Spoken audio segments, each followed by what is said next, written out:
Assalamualaikum warahmatullahi wabarakatuh. Selamat pagi, salam sejahtera untuk kita semua. Yang saya hormati kader IMP atau kader KB seluruh Indonesia. Di sini perkenalkan terlebih dahulu, nama saya Intan Maretasari. Saya PLKB non PNS terbaik tahun 2022, wakil dari Provinsi Sumatera Selatan. Saya berasal dari Kabupaten Ogan Komering Ulu. Wilayah tugas saya ada di Kecamatan Lubuk Raja. Di sini saya akan menjelaskan tentang tata cara pengisian R1 atau register Poktan. Nah, register Poktan atau register itu R1-nya ada beberapa macam. Di sini ada R1 PKL, R1 PKR, ada R1 PPKS, ada R1 PPKA, R1 BP, R1 KB, R1 PPKBD, R1 ProVN, ada R2 KB, ada R1 BKB, ada R1 BKR.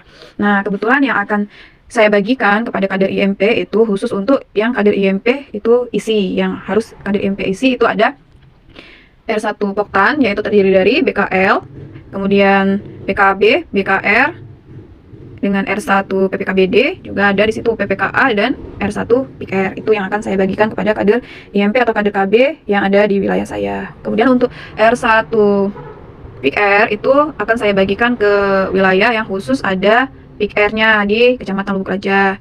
Nah, untuk R1 BKB, BKL, BKR dengan UPPKA itu akan saya distribusikan ke seluruh desa, karena rata-rata di wilayah di desa Kecamatan Lubuk Raja itu mempunyai kegiatan kelompok Poktan. Maka akan saya bagikan seluruhnya. Nah, untuk penjelasannya akan saya jelaskan setelah ini. Pertama-tama, saya akan menjelaskan terlebih dahulu tentang R1 BKL. Tata cara pengisiannya adalah sebagai berikut. Nah, di sini ada kolom nama kelompok kegiatan diisi sesuai dengan nama kelompok kegiatan yang ada di SK yang sudah kita buat awal tahun kemarin. Kemudian kode provinsi sesuai dengan provinsi masing-masing, kabupaten sesuai dengan kabupaten masing-masing, kecamatan itu sesuai ke kecamatan masing-masing. Kebetulan di sini kami sebagai kader IMP ke Provinsi Sumatera Selatan, Kabupaten Ogan Komering Ulu, Kecamatan Lubuk Raja, maka kodenya itu 160130 diisi di sini. Kemudian tanggalnya itu usahakan tanggal registernya itu di akhir bulan lapor. Tanggalnya misalnya di bulan lapornya bulan 1, tanggalnya itu paling akhir itu tanggal 31, artinya tanggal 31 diisikan sini. Kemudian bulan lapornya dikurungi saja, kemudian tahun lapornya 2022. Kemudian kegiatan pertemuannya itu penyaji narasumbernya itu bisa PKB, 1 PKB atau PLKB, 2 PKBD, 3 sub PKBD atau 4 lainnya. Jika lainnya maka sebutkan jabatannya di sini. Nah, itu diconteng salah satu saja. Kemudian nomor 2, materi penyuluhannya diconteng ada 13 kategori materi penyuluhan, diconteng saja salah satu saja. Kemudian nomor 3, metode penyuluhannya tatap muka atau langsung, diconteng salah satu saja. Kemudian nomor 4, keluarga anggota kelompok yang hadir dalam pertemuan, dibuat nama, statusnya, jika lansia conteng, jika tidak di strip atau dikosongkan saja. Kemudian status pusnya, jika ia conteng, jika tidak di strip atau dikosongkan. Kemudian status ber-KB, jika iya diconteng, jika tidak dikosongkan saja. Kemudian untuk pembina kelompok sesuai dengan SK, jika pembinanya ada 3, maka dipilih salah satunya saja. Nah, kemudian untuk ketua kelompok dibuat sesuai dengan SK BKL di sini. Jika SK BKL-nya ketua kelompoknya itu PPKBD, ketua kelompoknya, usahakan penyaji dan narasumbernya itu berasal dari PKB. Jika ketua kelompoknya sub PPKBD, usahakan bisa penyaji atau narasumbernya itu PPKBD atau PKB atau PLKB. Itu untuk R1 BKL. Kemudian kita lanjut ke R1 UPPKA, usaha peningkatan pendapatan keluarga aseptor. Nah, di sini seperti sebelumnya dibuatkan nama kelompok kegiatannya, kode provinsi, kabupaten, kecamatan. Kode nomor register kelompoknya dikosongkan saja, tanggalnya itu tanggal akhir di bulan lapor, kemudian tahun 2022. Penyaji narasumbernya diconteng salah satu saja. Materi penyuluhannya ada 3 kategori materi: pengelola keuangan keluarga, usaha ekonomi keluarga, dan materi kesehatan reproduksi.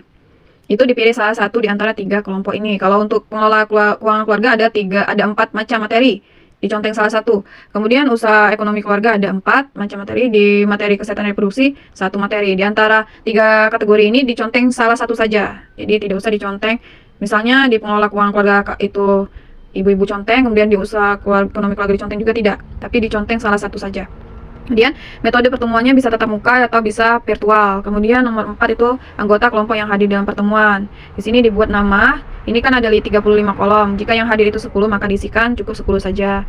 Begitu juga kalau misalnya lebih dari 35, bisa dibuatkan 2 form di sini. Jadi dibuat Untuk status pusnya jika ya conteng, jika tidak dikosongkan atau di strip saja. Untuk status ber-KB-nya jika ya conteng, jika tidak di strip atau dikosongkan. Kemudian metode kontrasepsinya jika dibuat di sininya diconteng pus, kemudian status ber-KB-nya ya, maka metode kontrasepsinya itu dibuatkan atau dituliskan, misalnya implan, kondom, pil, dan lain sebagainya. Jika tidak, maka tidak usah diisi, dikosongkan saja atau di strip. Begitu juga untuk pembina kelompok. Di sini sesuai dengan SK, jika 3 orang pembinanya maka dipilih salah satu saja. Kemudian ketua kelompok sesuai dengan SK. Itu untuk PPKA. Nah, ini untuk tata cara pengisian R1 PKB Bina Keluarga Balita. Seperti sebelumnya, itu dibuat nama kelompok sesuai dengan SK, kode provinsi, kabupaten, kecamatan, tanggal lapor, itu tanggal akhir di bulan lapor. Kemudian tahun 2022. Penyaji narasumber pilih salah satu, materi penyuluhan pilih salah satu, metode penyuluhan pilih salah satu, kemudian nama keluarga yang hadir dalam pertemuan. Dibuat nama, ini nama ibunya, bukan nama anaknya, dibuat nama ibunya, keanggotaannya itu BKB, bisa kita conteng, di antara keanggotaan keluarga BKB, keluarga PUS, ini bisa kita conteng dua-duanya. Namun untuk status hamil dengan status BKB itu bisa kita conteng salah satu saja, atau tidak kita conteng semuanya, yang 2 kolom ini. Karena jika dia hamil tidak mungkin dia ber-KB, jika dia ber-KB tidak mungkin dia hamil. Namun untuk keanggotaan dan status pus ini bisa kita conteng dua-duanya sesuai dengan observasi. Kemudian untuk informasi perkembangan anak 0 sampai 6 tahun. Di sini dibuatkan nama anaknya, kemudian tanggal lahir sesuai dengan ini bisa kita buat melalui buku posyandu di sini. Kemudian penggunaan conteng jika ya. Jika tidak, maka di strip saja. Ini jika ada KKA diconteng, atau jika ada KMS diconteng di sini. Perkembangan anaknya itu lihat kode di bawah sini. Perkembangan anaknya itu kode 1 jika sesuai, jika kode 2 untuk tidak sesuai perkembangan anaknya. Jadi lihat di status KKA atau KMS-nya. Nah, untuk mengetahui pembina kelompok di sini sesuai dengan SK, untuk ketua kelompok sesuai dengan SK. Untuk BKB. Untuk pengisian form R1 BKR di sini Bina Keluarga Remaja itu dibuat seperti biasa, nama kelompok, kode, provinsi, kabupaten, kecamatan, tanggal akhir di bulan lapor, kemudian bulan lapor dikurungin saja tahunnya. Kemudian kegiatan pertemuan penyuluhannya, penyaji narasumbernya itu bisa diconteng salah satu saja. Kemudian materi penyuluhannya juga diconteng salah satu saja. Di antara ada 1, 2, 3, 4 lainnya ada 5 kategori di sini. Nah, jika lainnya itu dituliskan materi apa. Nah, ini misalnya kategori kesehatan remaja itu ada 6 materi. Perencanaan keluarga, berkeluarga itu ada 3 materi. Parenting skill ada 1 materi. Materi kesehatan reproduksi ada 1 materi. Kemudian jika ada lainnya itu dituliskan materinya, apa judulnya. Kemudian nomor 3 itu metode penyuluhannya tatap muka langsung atau melalui virtual. Pertemuan virtual itu diconteng salah satu saja. Dia nomor 4, keluarga anggota kelompok yang hadir dalam pertemuan, dibuatkan namanya. Kemudian statusnya pus jika ya, conteng jika ya, jika tidak di strip saja. Untuk kolom selanjutnya itu status ber-KB-nya, jika ya conteng, jika tidak di strip saja. Pembina kelompoknya sesuai dengan SK, ketua kelompok sesuai dengan SK. Itu untuk BKR. Ini untuk R1 PPKBD. Nah, untuk R1 PPKBD itu dibuat kode provinsi pengisiannya 16, Kabupaten 01, Kecamatan Lubuk Raja 30.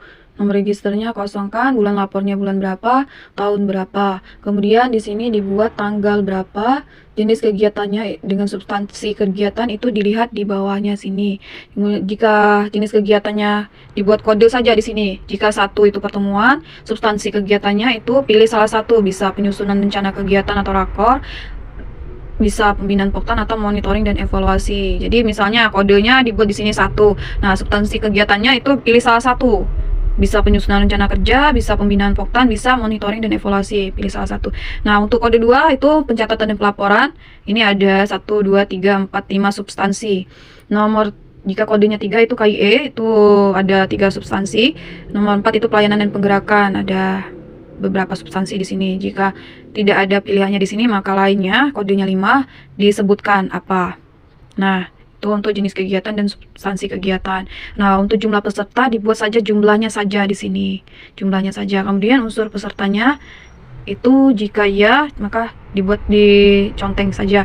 Nah, di sini ada jika yang hadir itu PKB, PLKB non PNS itu bisa dipilih lebih dari 1 yang hadir di kegiatan tersebut, bisa diconteng lebih dari 1 di sini. Kemudian untuk ketua PPKBD-nya itu dibuat nama ketua PPKBD masing-masing desa. Untuk pengisian R1 PIK-R, Pusat Informasi dan Konseling, itu pengisiannya dibuat nama kelompok kegiatan, kode provinsi, kabupaten, kecamatan, kemudian bulan lapornya dikurungi saja, kemudian tahun lapornya dibuat tahun berapa. Kemudian di sini ada, kita lihat ada 3 kolom. Sini A dengan B, kategorinya A pelayanan informasi sosial legislasi dan edukasi, dibuat tanggal, nama kegiatan, materi penyuluhan, itu dibuat kode, materi penyuluhannya dilihat dari kode yang ada di bawah sini. Ada 12 materi penyuluhan, yang ke kode 12 itu lainnya, kemudian sebutkan apa materinya. Kemudian untuk penyaji narasumber juga dibuat kode dengan kode 1 PKB, 2 untuk kode 2 itu PPKBD, 3 sub PPKBD, dipilih salah satu saja dibuat di sini. Misalnya kalau penyajinya itu PKB artinya dibuat di sini 1, kode 1. Kemudian nama penyaji atau narasumbernya. Jika dia PPKBD misalnya di sini, maka dibuat nama PPKBD-nya siapa. Kemudian jumlah remaja yang mengikuti kegiatan ada berapa. Ini dibuat sesuai dengan bulan lapor, bulan masing-masing. Kemudian yang kedua itu konseling. Konseling ini terbagi menjadi 2. Ada konseling individu, ada konseling kelompok. Dimana konseling individu ini per individu dibuat konselingnya. Nah ini bisa, ini karena ada 12 artinya 1 itu untuk bulan 1, 2 itu bulan 2, 3 itu bulan 3, 4 itu bulan 4 sampai bulan 12. Seperti itu juga konseling individu ini sampai bulan 12. Ini per bulan. Kemudian di nama konselor sebayanya dibuat di sini namanya siapa. Kemudian jumlah remaja yang mendapat konseling, laki-laki berapa, perempuan berapa. Menurut kelompok umur 10 sampai 14 tahun berapa, 15 sampai 19 tahun berapa, 20 sampai 24 tahun berapa. Materinya, materi konseling. Materi konseling itu sesuai dengan nama. Misalnya tadi kodenya judul kode 1 pubertas, di sini dibuat kode 1 pubertas. Kemudian materinya judulnya di sini dibuat. Kemudian untuk konseling kelompok juga seperti itu. Sama seperti, namun di sini dibuat nama konselornya, materi penyuluhannya ada di sini. Materi penyuluhannya sesuai dengan kode yang ada di sini. Kemudian nama pengelola kelompok siapa? Sesuai dengan SK, kemudian ketua kelompok siapa? Sesuai dengan SK. Itu untuk PIK-R. Nah, ini untuk R1 BP atau Balai Penyuluhan. Ini khusus untuk Balai Penyuluhan yang mengisi, bukan dari kader EMP atau kader KB yang mengisi, tapi bisa dari PKB atau PLKB yang mengisi. Nah, sama seperti R1 lainnya, dibuat kode provinsi, kode kabupaten, kecamatan, bulan lapor, kemudian tahun lapor, tanggal berapa, jenis kegiatannya apa, substansi. Nah, untuk jenis kegiatan dengan substansi kegiatan itu lihat di keterangan yang ada di bawah. Jika kodenya 1 yaitu stop meeting, jadi di sini misalnya dibuat kode 1 start meeting, kemudian setelah substansi kegiatannya ditulis bisa menyusun rencana kerja, monitoring dan evaluasi atau pembelajaran sejawat. Jika kode 2 yaitu rapat koordinasi, jadi substansi kegiatannya kita buat penguatan komitmen atau persiapan teknis pelaksanaan. Kode 3 itu pelayanan, kode 4 itu pengolahan data, kode 5 lainnya. Jika lainnya dibuatkan substansi kegiatannya apa. Jika tidak ada di pilihan ini substansi kegiatannya, maka dibuat lainnya. Kemudian untuk jumlah peserta disesuaikan saja dengan jumlah peserta yang hadir pada saat itu, pada saat kegiatan. Kemudian unsur pesertanya itu bisa kita pilih lebih dari 1 di sini. Kemudian untuk tanda tangannya pimpinan Balai Penyuluhan itu koordinator kecamatan atau korlap. Kemudian jangan lupa jika ada NIP dibuat juga NIP-nya di sini. Di sini buat kecamatan, tanggal, bulan dan tahun. Untuk R1 BP. Demikianlah tata cara pengisian kelompok TAN ini saya bagikan kepada seluruh kader IMP. Lebih dan kurang saya mohon maaf, kepada Allah saya mohon ampun. Jika ada pertanyaan mohon ditanyakan di kolom komentar. Wabillahi taufiq wal hidayah. Wassalamualaikum warahmatullahi wabarakatuh.